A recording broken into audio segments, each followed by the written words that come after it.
minus 40 seconds.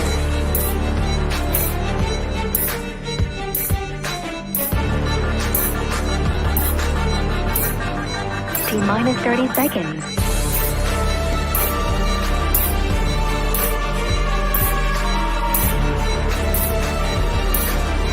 T minus 20 seconds.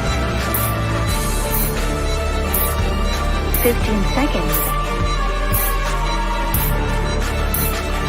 10, 9, 8, 7, 6, 5, 4, 3, 2, 1.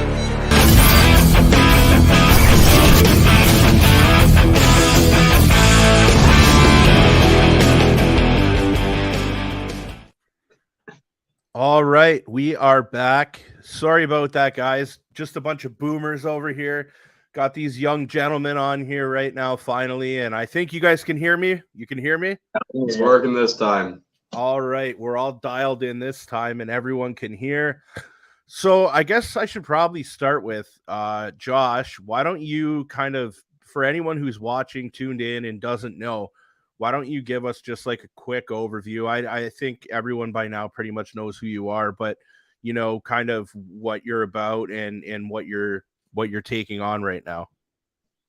Yeah, so I guess the fastest summary possible would be well, me and Monty were the organizers of the walkouts in solidarity with the convoy in high school. And then more recently in the Catholic board, I was the student that got arrested after being kicked out of the school for saying there's only two genders and a few among other things. But yeah, that's basically it. I'm suing my school with the help of, or I'm taking them to the Human Rights Commission with the help of the Liberty Coalition of Canada. And we're also going to the Ontario Court of Appeal. And Josh, I see you've got some good company beside you there, Monty. Monty, do you kind of want to give everyone a quick little introduction to yourself and let us know, you know, what you've been a part of and what you guys are about? Well, yeah, I'm Monty. I joined Josh during the high school walkouts. Became a part of Save Canada. I got arrested at Parliament Hill for carrying a Canadian flag. I've pretty much just been going on this journey with him. That was pretty wild to see. I remember watching that happen. And how did that all go down again exactly when you were arrested on Parliament Hill? It was, I'll let you say the story. I feel like it was something along the lines of the pole that your flag was attached to was too thick or long, or what was it? They said some interesting stuff. They said that my pole was too thick, it was too long, it was too hard, and then they arrested Josh's brother Nick for I don't even know what reason. He started to walk away.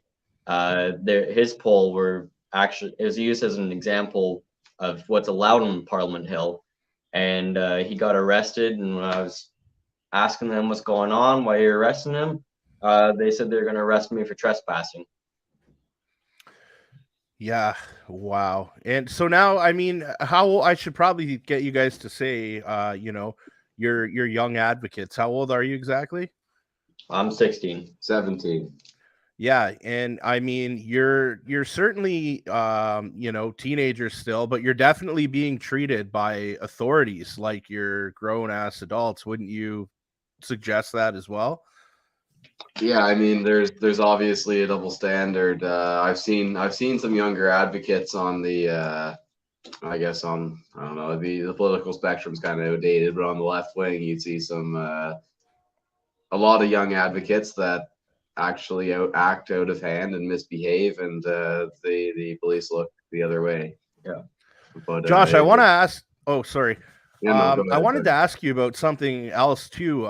You know, you've got this face that's out there now, and everybody knows who you are. How do you stay so humble? Because, you know, I've noticed many different personalities in this movement over the past few years. And, you know, you're one of our youngest warriors right now. And, you know, you're doing interviews with Viva Fry and Tucker Carlson and all these people that we all look up to who are, you know, truth Truth or Legends, and you were on with Alex Jones. Was it Alex Jones or was it? It was Alex Jones, right? Yeah. You were on with Alex Jones. Like, how have you? What have you done to prepare yourself for this and not let it all get to your head? Well, I mean, we were talking the other day, and people always say, "Don't let it get to your head," or they ask us how it doesn't get there. I mean, when you get to see the behind the scenes of it all, you kind of are humbled. I mean, we're honored to be on some of these shows and be able to make some of these connections with some very important figures, and so it is an honor. But at the same time, we recognize that we wouldn't be here if it weren't for a lot of people, and if it weren't for, I mean, God.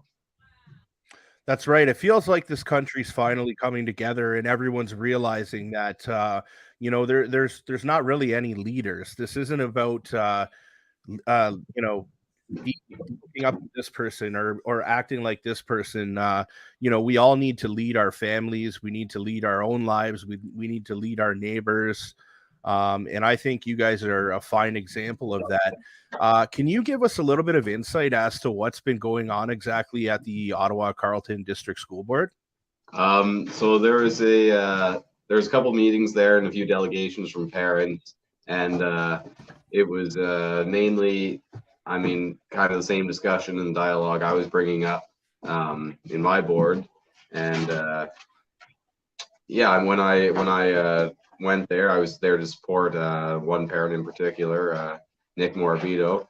And I have connections in the Ottawa Carleton District School Board, students that go there and they tell me what's going on. And it's very similar to my case. It's not quite gotten to the extent that he got with my case, but it's disappointing to see that it's spreading so quickly. And the Ottawa Carleton District School Board is welcoming it full-heartedly. I've seen their when you just walk into the building, there's trans flags everywhere and just political propaganda plastered all over the walls. But so it's recently been a hotspot for protest for both sides. And the last time I was there's a video that came out of there that went pretty viral. Yeah, and the one video I noticed there, there's been arguments about what the substance was in the cup, but it looked like someone threw a coffee at you. Somebody commented on Twitter it was hot chocolate, not coffee. How could you help other people prepare mentally for when they're going to stand at these events and stand like you guys do? How do you keep yourself in check when people are physically assaulting you? What's going through your head, and what are you thinking to keep yourself calm? Psalm 23. Yeah, I mean, based, yeah, for sure. Well, I mean, you also have to recognize that these people aren't necessarily the enemy. These are people that are confused and have been duped by the enemy, and they are full of hate. But I mean, that's something you have to live with.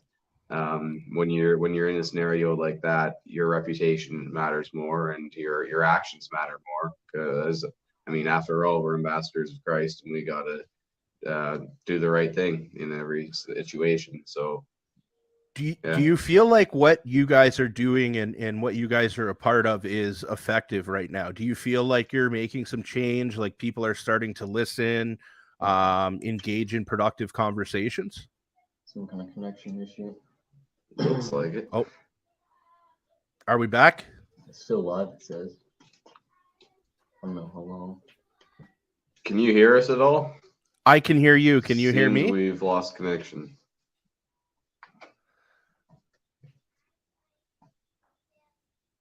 Can you hear me now?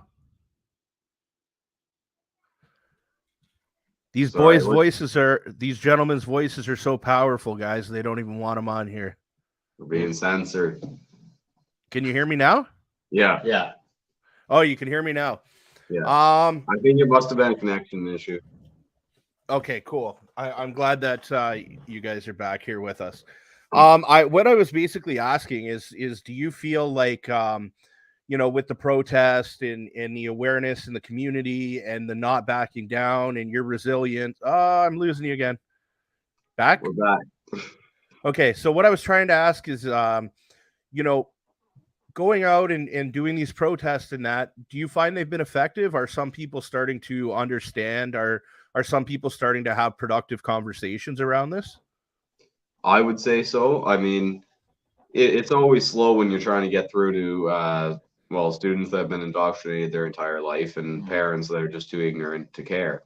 And at the same time, I'd say everything we've been doing has spread a lot of awareness. I mean, I never would have expected we'd be getting millions of hits on things, and that's obviously reaching a lot of students and a lot of parents. There's obviously a lot more questioning going on, and hopefully a little more action will come. I agree. I just want to play a clip here for you guys. We can go through together. Firstly, it enables the Attorney General to create a 2S LGBTQI plus community safety zone to prohibit within 100 meters of the property any homophobic, transphobic act of intimidation, threat, offensive threats, offensive remarks, protest, disturbance, and distribution of hate propaganda within the meaning of the criminal code. It also comes with it a penalty of $25,000 if prosecuted successfully. We will not let fear win. A world without trans people has never existed. A world without drag has never existed, and it never will. Queer people have always been here amongst us. They are our coworkers, they are our brothers, our sisters, they are our mothers, our fathers, they are our families.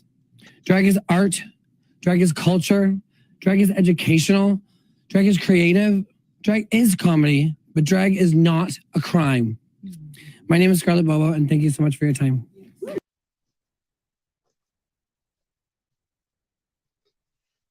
I do agree with one point. Drag is comedy, in my opinion. Yeah. I'd also like to add, drag is perverted. It should only be with adults. Absolutely, and I couldn't agree with you anymore. I don't think anybody for the most part, a lot of us don't understand it, and we shouldn't have to. But I don't think people have too many issues with what's going on behind closed doors, as long as it's consensual with two adults. But they try and paint it to be something quite different than that, and everyone's a homophobe and a transphobe and all these big liberal buzzwords that no one really is. But how do I word this? When you guys hear that, you see it's very apparent that you're effective, your voice is effective, everyone that's been coming out is effective, the citizen journalists have been effective, everyone's collective efforts have been effective, and they won't listen to us, they won't listen to our concerns. So they want to just silence us, they want to just distance us, they want to tell us that we can't be there. When the government sends a message like this and puts up a private member bill, does that intimidate you? And where do we go from here? Well, I mean, we've seen a similar thing unfold in Calgary with Derek Reimer. He certainly hasn't backed down. I guess he's at 3 arrests now, and I don't see us backing down either. If they're going to implement something like that, it's a direct violation of our right to peaceful assembly and our right to protest and our freedom of expression, and we're not going to stand for it. Good for you, and I agree with you, and I'll stand beside you. And I think the same thing. I think a lot of this is fear, intimidation, and that's how these people get what they want, and that's how they always have gotten what they want. And I was actually talking to a friend about this earlier today, and I said, this reminds me a lot of when they said it was illegal to protest during the lockdowns. They came out with these pieces of paper and legislation that no one's seen before that stated you get charged, you could get up to $100,000 fine, up to 1 year in jail. And, I was a victim of that attack too. I don't like to do the whole victim mentality, but, they were like, you're going to end up in jail. And they racked up $800,000 in fines and told me I was going to be in jail for 8 years. And when I seen that through, I never really talk about this, but I'll talk to you guys about it. I was never really a religious guy. And I started realizing that all the people beside me in this fight are Christians. And then I'm like, maybe I'm kind of Christian. And then that's when I started opening my eyes to things. But, you know, I've seen it through. I was like, there's no way they're going to throw me in jail for this. For what? Like, what have I done wrong? And sure enough, when I went to trial, I thought maybe I would be getting locked up that day. And they threw everything out as soon as we got in the courtroom. It was just, they want you to sign the paper. They want to win. They want to scare you. They want to control you. But you know, I watched that video and it's concerning. Like, can you imagine? I mean, you guys are teenagers, but you know, imagine being a child and having that displayed and you needing to be there and be a part of that and have that culture forced down your throat. How do you guys think we combat these communities? Well, there's obviously a raging culture war going on right now, and it's ignored by Canadian politics have always ignored the culture war. I believe that's a pretty serious mistake, but I think it will. I mean, look how far we've come in just a few months.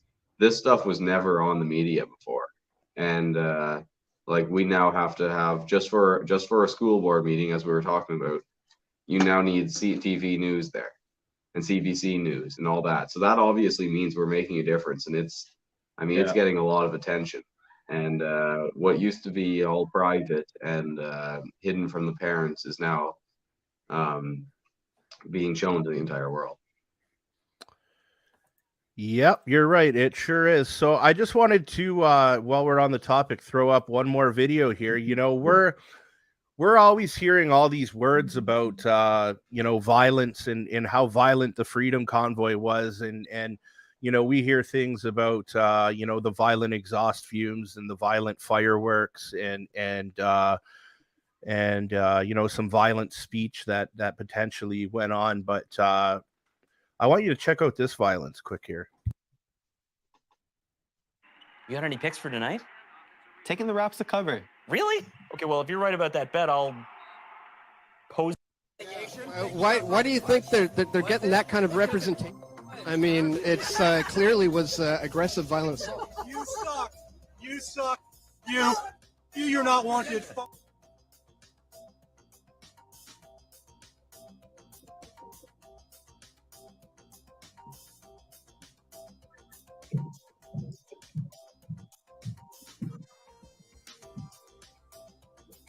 So yeah, this isn't the clip I thought it was, guys. Apologize for anyone who's listening and hasn't seen this. This trans dude is repeating the F word at Billboard Chris here, and ends up, as you're going to see shortly, becomes hands-on. You know, very cool, calm, collective he is. He actually reminds me of an older version of you, Josh.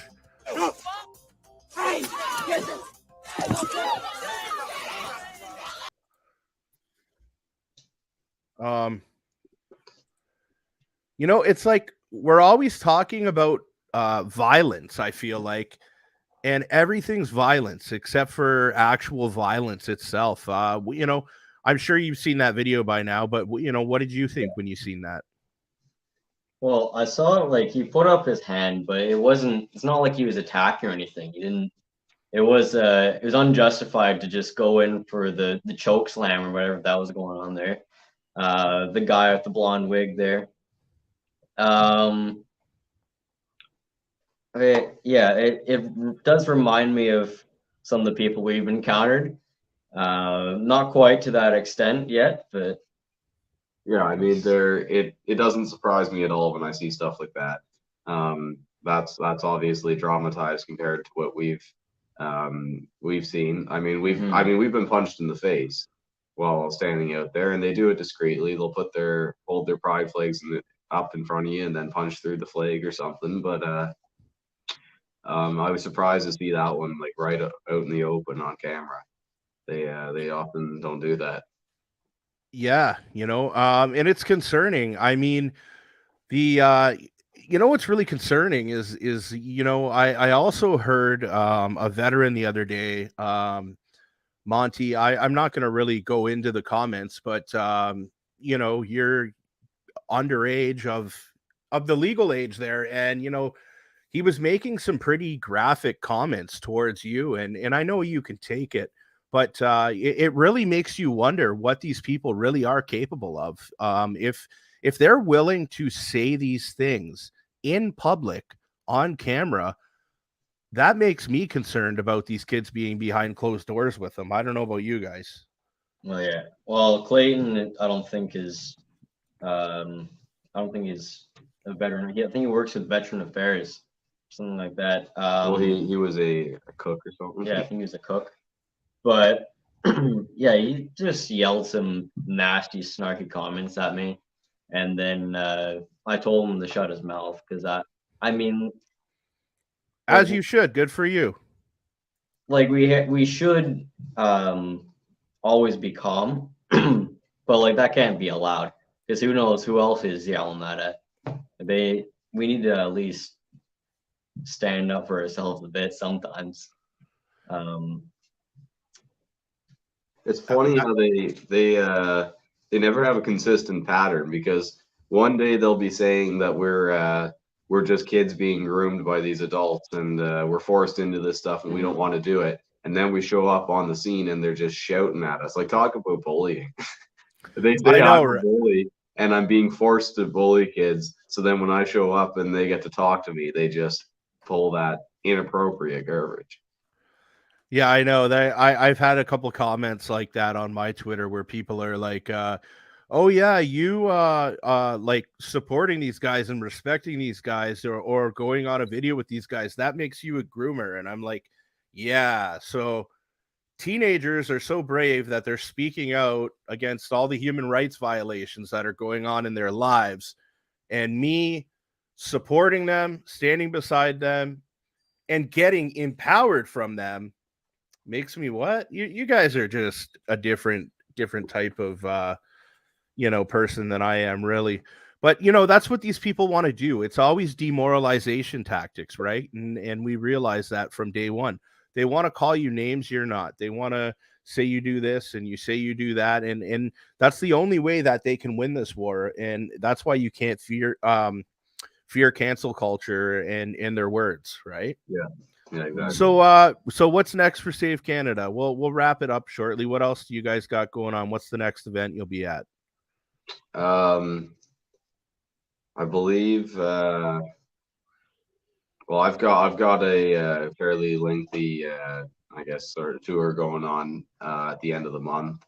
I'll be in Southern Ontario a lot, but I actually don't know what the next protest is. I was told there's going to be something outside of my school board, but I think that's to be confirmed still. Cool. Well, we look forward to hearing more about that. And Monty and Josh, if you guys want to just say where people can find you guys, find your handles and whatnot. Well, yeah, our site is savecanada.army, and then I'm pretty much Captain Canada 06 on just about everything. It should come up if you search that. Yeah, I'm most of my stuff's under my name. You should be able to find it by now, but so I don't know. I'm censored on some of the platforms. My Twitter's my main platform, and it's official Josh_A. And if people want to donate to your legal campaign, they can do that on Save Canada's website.